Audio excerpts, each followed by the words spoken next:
Binigyan ng payo si Kai Sotto, number 1 sa double-double stat sa Japan. Malinaw na ang daan patungong NBA. Yan ang pag-uusapan natin for today's video.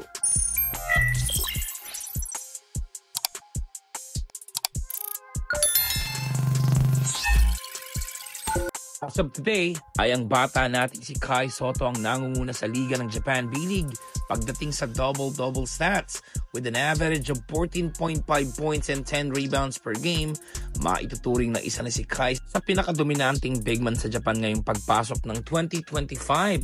He is also shooting 53% from the field and 52% from beyond the arc with 21 attempts. Ang 3-point shooting ni Kai ang isa sa pinakamalaking improvement niya this season, and he is shooting more threes compared sa unang 2 taon niya dito sa Japan.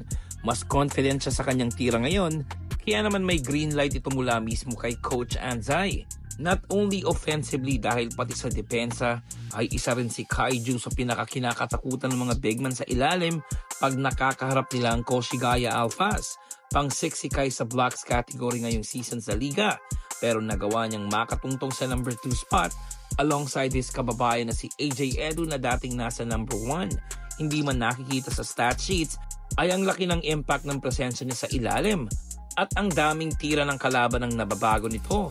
Kahit nakatayo lang siya sa paint ay sobrang laking bagay na talaga sa depensa ng Alphas. Kailangan na lang ni Kai ipagpatuloy kung ano man ang nagagawa niya this season upang mas lalo pang maging malinaw ang path niya patungo sa kanyang ultimate dream na maging kauna-unahang pure-blooded Pinoy na makakapasok sa NBA.